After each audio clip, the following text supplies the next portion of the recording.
Okay, so we're going to start a new study, and it's going to be out of the books of First and Second Samuel. And we're going to take a look at character development of some key players that I'm using a term Mad Hatters. These are kind of crazy political figures is found in the text. And we're going to kind of take a week and look at each of them and see how they contribute to the overall story that's in First and Second Samuel. But more importantly, we want to look at some of the silhouettes that emerge that become kind of an archetype for politicians and some of the games that they play. Goes back a long way, all the way back to the history of Israel.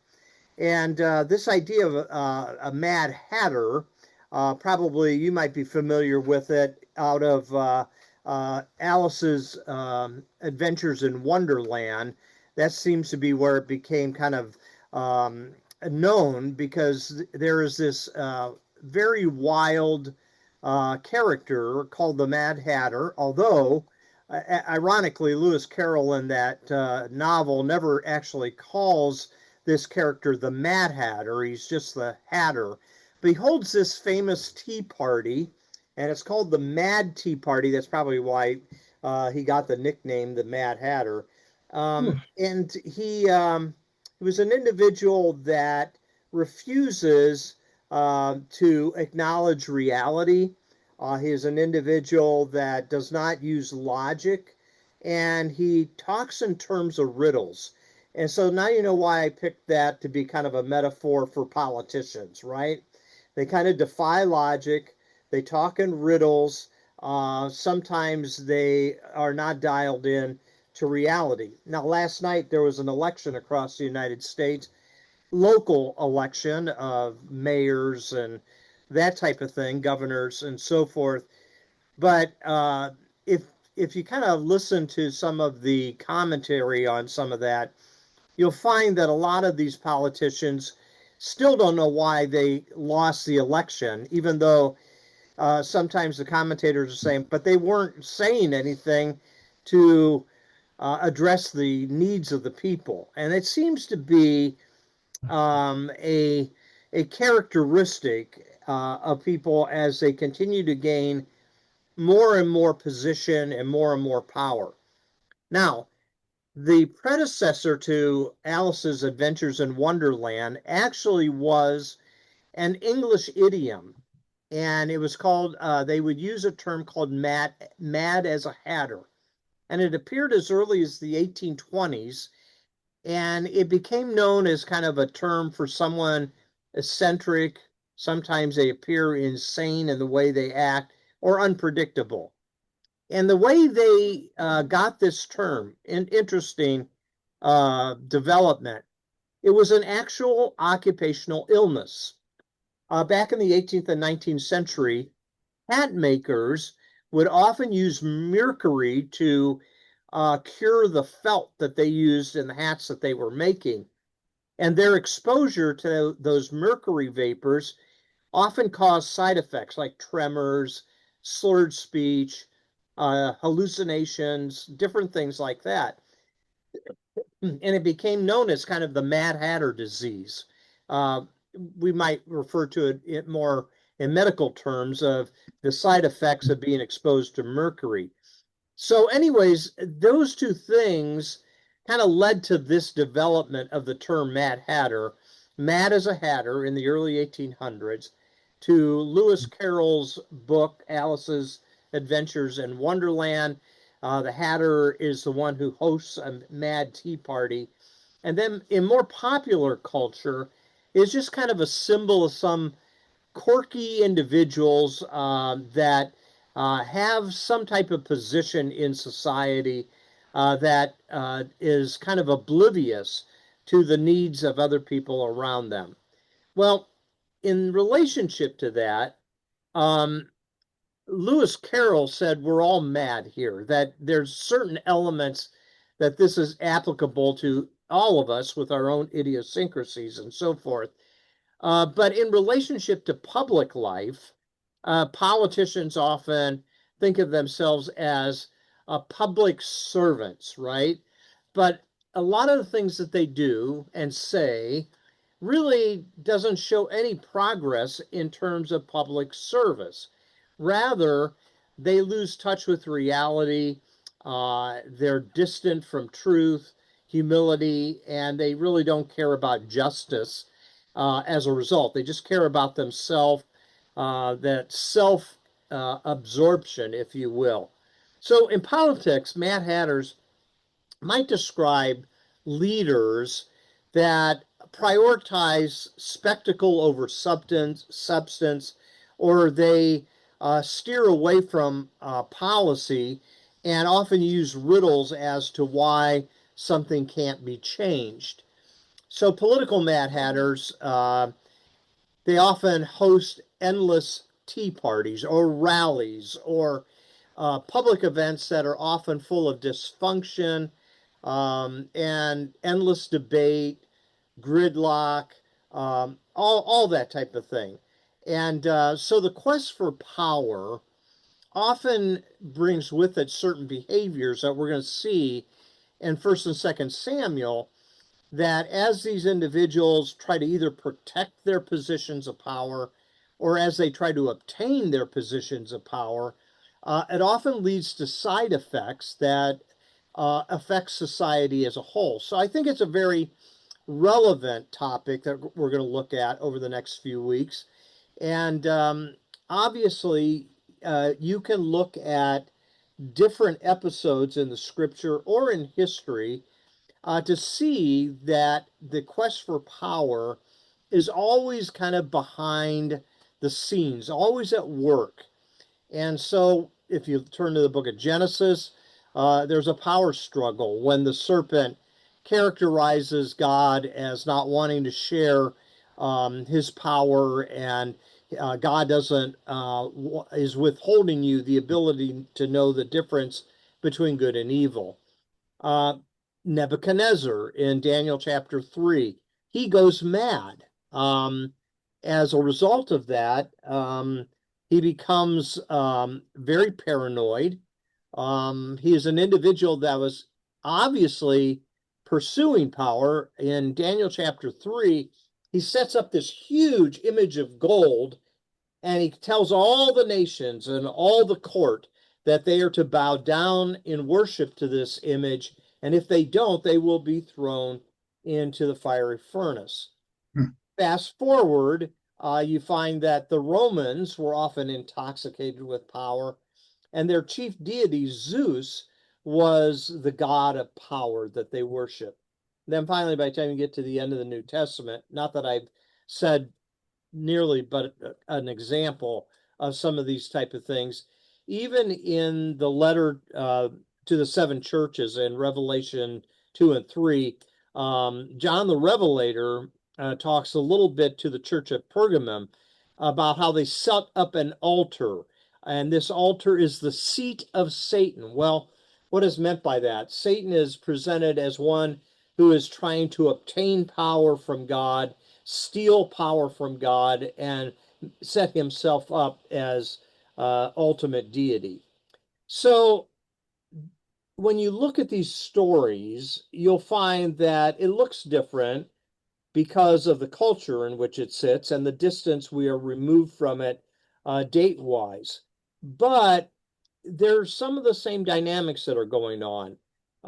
There are individuals that are wearing suits and ties who have the loudest voices, and they obtain an audience, and as a result of that, their leadership is full of self-promotion and so forth. So that led me to this Turkish proverb that I think is interesting. When a clown moves into a palace, he doesn't become a king. The palace becomes a circus. And I Sounds think we're going to familiar. see a lot of that in First and Second Samuel. There's a lot of clownish behavior, and as a result, it causes all kinds of problems, not just for David, but for the whole country as well. So in Samuel, and I'm using the term singular, Samuel, because at one time, First and Second Samuel was one book.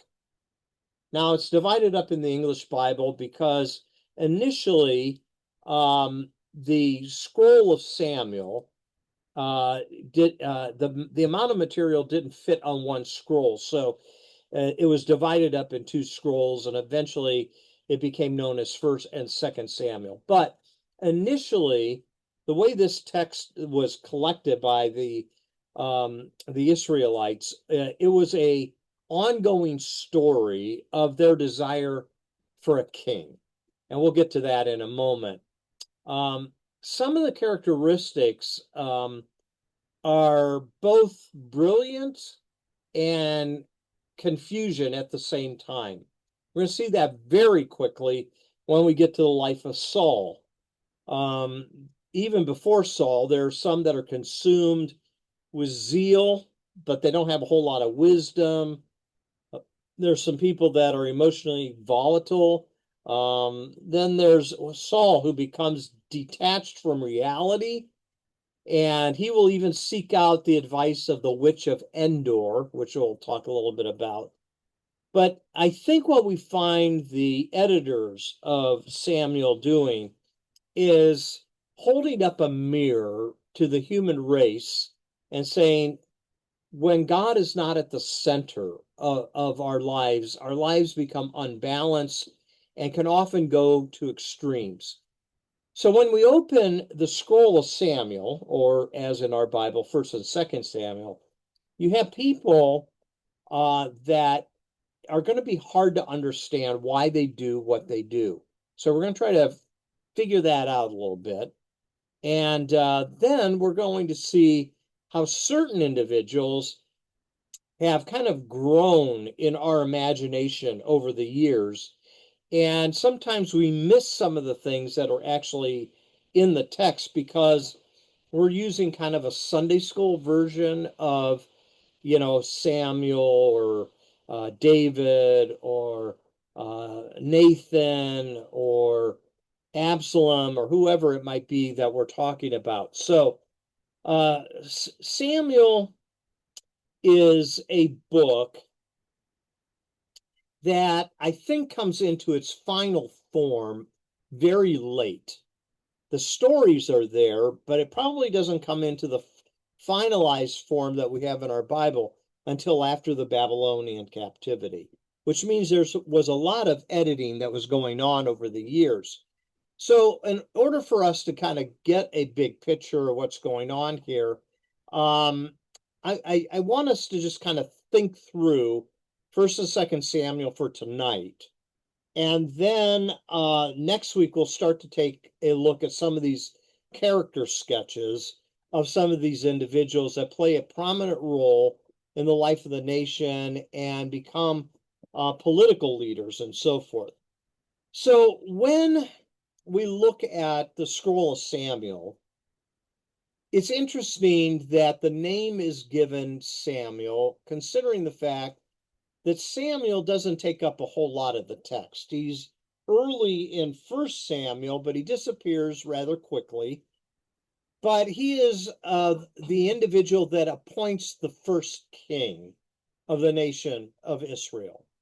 And so he's seen as a transitional character who is transforming Israel kind of from a loose confederation of tribes to a monarchy. And so when such a political change takes place, there is also a change in the nation's self-identity. So it seems to me what's happening here is, as the history of Israel goes on, much later in its history, as it comes into its final form, there's new ways of thinking about theology. There's new ways of thinking about politics. There's new ways of even thinking about God. And when you look at First and Second Samuel, and if you were to compare it to First and Second Chronicles, two books that not too many people read, you'll find that they take the same stories, but they put different twist on them. And it seems as though First and Second Samuel has kind of an axe to grind. Before you get to First and Second Kings, where there's a succession of one king after another, both in Israel and in Judah, it seems that the editors are trying to say, no, we need a Davidic type king. We need to get back to the Camelot of their day, David, who was very successful politically and militarily. But morally, and this is what is often ignored in the Sunday school version, morally, David is really out in left field. I mean, he does some things that you go, well, shouldn't he be disqualified from being the king, considering what he's done? But I think even in our own day and age, we see that, boy, politicians can get away with a whole lot and still continue to hold power. And so with that in mind, I think the writers of Samuel, and I say writers, plural, because we really don't know who wrote the book. The material seems to be gathered over time by different people, and even the timing of some of it is debated. But I think what we can hold to is that as the nation of Israel is trying to redefine itself after being in captivity in Babylon, they're taking the most powerful stories they have in their history and they're framing them in such a way to try to preserve some sort of self-identity. And if they get back to the land, what type of nation are they going to be? And what is it that they're hoping for? Well, you get this messianic expectation that there's going to be someone that will eventually come that's going to step into the shoes of David and lead the nation like David did when she was at her highest form of power in the world. So let's take a look at the big picture for a moment. So what we got going on now is Samuel as literature, before I get to some of the key marks. It's interesting that many of the nations have their leaders and they take the time to try to color for ongoing successive generations what those leaders are like. And that's certainly true of Samuel. A lot of times in the Old Testament, you have characters that are introduced, but we're not told a whole lot about them. For example, Moses. We know Moses was a little bit of a hothead. We know that Moses also is said to be meek. And yet at the same time, the personality of Moses, the characteristics of Moses is not as colorful as you will find of Saul and David here in the Samuel scroll.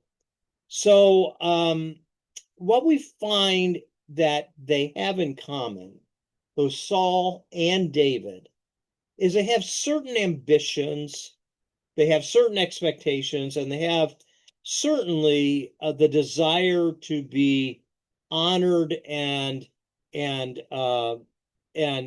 followed and given homage by the people that they are leading. What we find, though, is how it's described is through additional detail that you don't find in other books. For example, as you see in the middle of the screen there, we're given descriptions of weapons and equipment. We'll see that some of the plots of some of the people that are surrounding Saul and David, they're quite complicated. And even some of the political strategies that they have is complicated. You have horror, you have tragedy, you have suspense, you have all the things that make for a good movie. It's found in Samuel. And you don't necessarily have quite that in some of the other places. This material is kind of narrated by a third person. And this narrator almost seems to have kind of an omniscient understanding of what's motivating David and Saul and Jonathan and Absalom and some of the other people that we find there. Again, this is the way history often works. You have a little bit of history and a whole lot of editorializing. You have a little bit of fact and you have a whole lot of myth making. So that's not only true here, but you also have that true in any history that you would try to study. You have to remember history is usually written by the winners and shape things in ways to justify who they are. And so as a result of that, we're not given an absolute clear-cut presentation. And we always have to keep that in mind. You have to keep that in mind when you listen to news commentators. I don't care what channel you watch your news. Everything is projected with some shade to it. The difficulty and the complexity of it is figuring out why the shade is given in a particular way. And I think that has to do with a lot of times political alignments and so forth. All right. So, having said that, here's the summary of the material. So the book opens up with a woman by the name of Hannah, who is barren. She can't have a son. And as we'll see beginning next week, she is begging God to give her a child. Samuel is finally born after Eli the priest intervenes a little bit, and he at first thinks that Hannah is crazy. But what we find then is that God hears the prayer of Hannah, opens her womb, and she gives birth to Samuel. Samuel is raised in the shadow of the priesthood. And what we find is that he will be in the temple and he will be watching the priest as he moves about doing his intercessory work for the nation. Then what we find is First Samuel moves away from this miraculous birth to the threat of the Philistines. Philistines are a powerful ethnic group, and the Israelites will go to war with them several times. And we're going to be told early in the book that Israel takes the Ark of the Covenant that goes all the way back to the book of Exodus.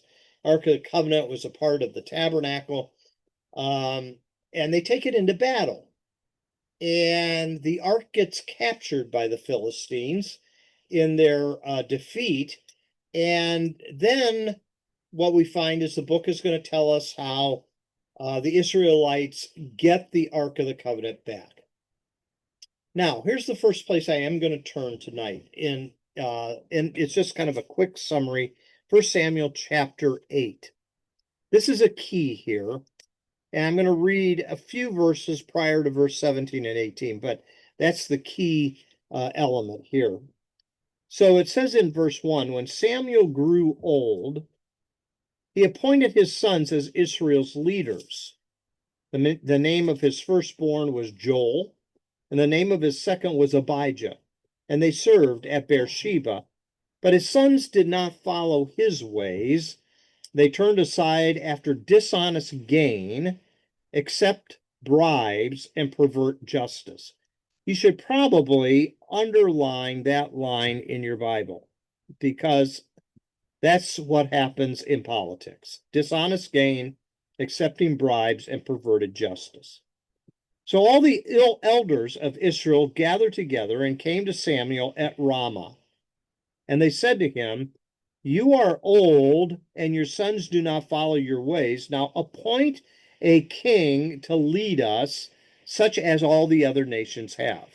So there's that part of self-identity a little bit. We want to be like the other nations. But when they said, give us a king to lead us, this displeased Samuel. So he prayed to the Lord, and the Lord told him, listen to all that the people are saying to you. It's not you they have rejected, but they have rejected me as their king. As they have done from the day I brought them up out of Egypt until this day, forsaking me and serving other gods, so they are doing to you. Now listen to them, but warn them solemnly and let them know what the king who will reign over them will claim as his rights. Another line you should probably underline in your Bible. The claim as a right because of who he is. Samuel told all these words of the Lord to the people who were asking for a king. They said, this is what the king who will reign over you will claim as his rights. He will take your sons and make them serve with his chariots and horses. He's going to draft them into his military. And they will run in front of his chariots. They're going to be put on the front line, and they're going to be the first ones that are killed. Some he will assign to be commanders of thousands and commanders of fifties, and others to plow his ground and reap his harvest, so slave labor. And still others will make weapons of war and equipment for his chariots. He will take your daughters to be perfumers and cooks and bakers. And I think the harem is left out of this, but probably should be considered to be a part of this. He will take all the best of your fields and vineyards, olive groves, and give them to his attendants. He's going to take the best. Everybody's going to be given the leftovers. He will take a tenth of your grain and of your vintage and give it to his officials and attendant. Your male and female servants and the best of your cattle and donkey will be for his own use. He will take a tenth of your flocks, and you yourselves will become his slaves. When this day comes, you will cry out for relief from the king you have chosen, but the Lord will not answer you in that day. Nevertheless, they go on and said, no, we want a king over us. We want to be like the other nations. Verse 20. Okay, so that really is kind of at the heart of the Samuel story. And they want a king.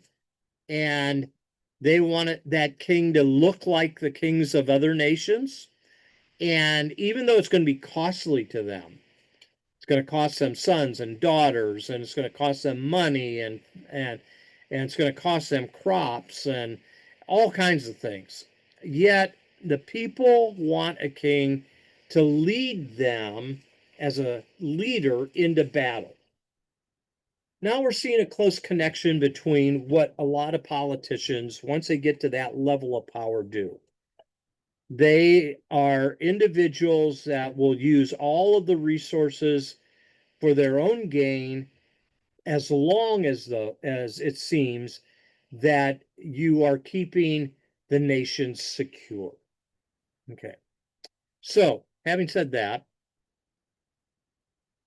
after the Saul scenario, the rest of First Samuel really kind of describes David's rise to power.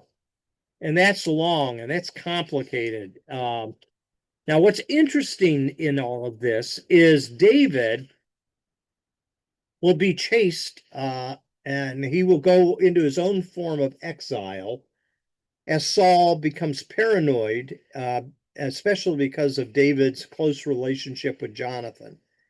And David runs away after Saul tries to kill him. It's interesting that David ends up as a mercenary for the opposite side. He begins to fight for the Philistines, interestingly enough. So he's become a traitor to his nation. And while he is a mercenary, it's during that time that Saul and his eldest son are going to be killed in battle against the Philistines. Now you have a power vacuum. And David is going to insert himself into that power vacuum in the southern tribes of Judah. The tribes to the north, a little bit resistance that's there. Remember, this is prior to the 12 tribes dividing into the 10 tribes of the north and 2 tribes of the south. So this is prior to that. Then we come to 2 Samuel. And there will be people that's going to contest David's power grab to the king. It's interesting the way 2 Samuel talks about everyone who resists David ends up dying in a variety of different ways. And yet the editors of 1st and 2nd Samuel keep pushing that David is the rightful heir. And in fact, in 2 Samuel, there's a thing called the Davidic covenant that's made. And Nathan comes and says, hey, God's making a covenant with you, and your dynasty will be on the throne forever. No other tribes are going to be able to claim right to the throne. It's yours and yours alone. And so as a result of that, the Davidic dynasty becomes kind of the centerpiece of 2 Samuel, and seems to be a justification that any other king, and there's going to be plenty of them in 1st and 2nd Kings, but they're not the rightful heirs to the throne because they're not of the line of David. So the story, though, about David's rise to power begins to fall apart. He is an individual that is obsessed with a lady by the name of Bathsheba. And you know the story that she's bathing, and he looks down from his roof and sees her bathing, and tells his court to bring her to him. It's there that, whether it's consensual or not, David has sexual relationships with Bathsheba. She gets pregnant. The only problem is she has a husband. And this husband is fighting on David's behalf in his military. But David knows that this is going to be a problem. So it's sort of like, how am I going to cover this up? It's the Epstein files all over again. And what we find is that he sends Bathsheba's husband to the front lines, and it's for sure he's going to be killed in battle, and he is. Fast forward a little bit, now you see some resistance starting to take place, and other people are going to try to grab the throne. But meanwhile, David's own family is a hot mess. His son Amnon rapes his half-sister Tamar. This will lead to a civil war among the people, and David will be driven from the capital city. And it's only by the intervention of a brutal leader by the name of Joab that's going to end the civil war and allow David to return back to Jerusalem and claim his right as the king. Then 2 Samuel kind of ends very abruptly.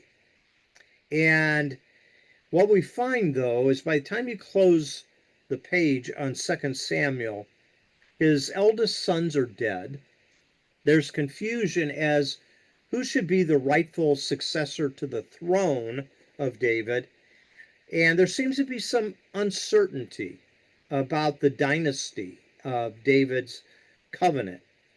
And that then takes you into 1st and 2nd Kings, and that then picks up the story of Israel's third king, Solomon. Whether he has the rightful claim to the throne or not, he is the one that eventually takes the throne.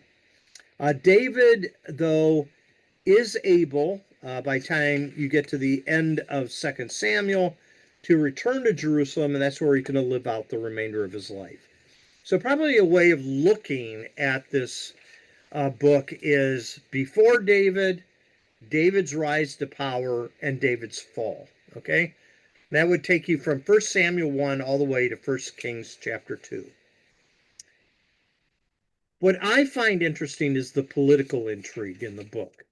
Um, you're moving from a theocracy where the people have been led by judges, as in the book of Judges, to a monarchy. So there's a certain political revolution that's starting to take place.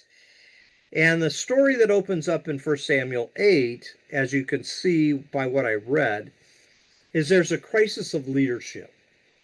And the people want a king. They want to know who they can turn to for security. And so they ask and demand, really, to be given a king. The request is more than political, it's also theological. Um, to ask for an earthly king is to say we don't want God as our ruler. So you're moving from a theocracy, God ruling, to a monarchy. And Israel is kind of in the middle of a constitutional crisis as it's transitioning from this first type of politic to the next. The focus that you have in the book is Saul's he's a tragic character. We'll get to that.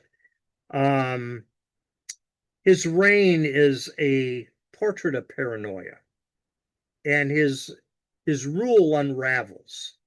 He doesn't trust anybody, and he begins to hunt down his successor, perceived successor in David, and by in the end, um, he can't lead anyone, not even himself. David steps in as kind of very cunning individual. He could teach a master class on political intrigue.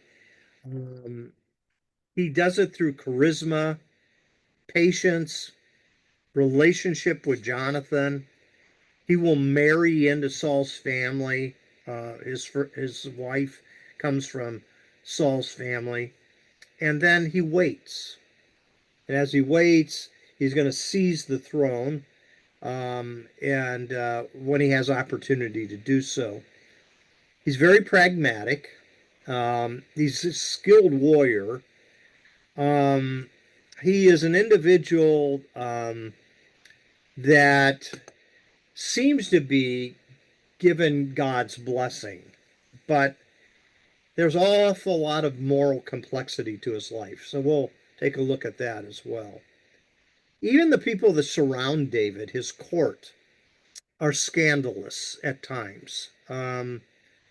Nathan seems to stand out as the prophet who puts David in the crosshairs of indictment when he confronts David on his relationship with Bathsheba. He will use the phrase, "You're the man," as he uses kind of a riddle about a person that has one sheep that's being taken by someone who has multiple sheep. And David gets quite irritated about that. And then Nathan says, "You're the one. That's what you did." All the while, David seems to have neglected his children.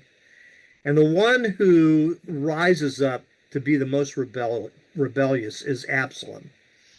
Absalom, much like Saul, appears to be a impressive young man. He's a good-looking man, but he's obsessed with himself, and eventually he'll die because of his self-obsession. But he does drive his dad out of Jerusalem, and David is deposed by his own son. Another civil war is going to take place, and eventually Absalom will be killed. It will cause great heartache to David, but uh, the court of David, those who are loyal to him, will do what is necessary to get rid of Absalom so he's no longer a threat. Kind of a sub theme in the writings of Samuel is madness. There's a certain mental instability in a lot of the different characters that are there. And sometimes it's morally, and sometimes it's politically, and sometimes it's spiritually. And this madness seems to kind of take center stage in many of these silhouettes that is taking place. So here's what we're going to do. So if you look at this chart here, these are the next 6 lessons. So next week we're going to take a look at Eli, then we're going to take a look at Saul, then we're going to take a look at David, and take a look at Absalom and Nabal and Joab. Eli, the blind watchman, not physically blind, but he's blind to his sons and the moral uh, the moral failures of his sons, and he kind of turns a blind eye to it. Saul, this one who especially is just possessed by jealousy and paranoia, and David, who he gets what he wants no matter what, even if it is Bathsheba. Uh, and then Absalom, he is an individual that is a rebel to his dad. Nabal is a cynical individual. He is an individual, as we'll see, that rejects David's kindness. He eventually mocks David being the anointed king. And Joab, this ruthless uh, second in command to David, will very coldly kill Abner and Amasa of David's family. And so, in setting this whole thing up, there's a bunch of Mad Hatters in this part of the Bible, and it should be fun. There's a lot of intrigue, excuse me, and there's a lot of character development in it that I think carries over as archetypes from one generation to the next. So I am going to stop our recording and I'll get us back to all on screen here in a moment, okay?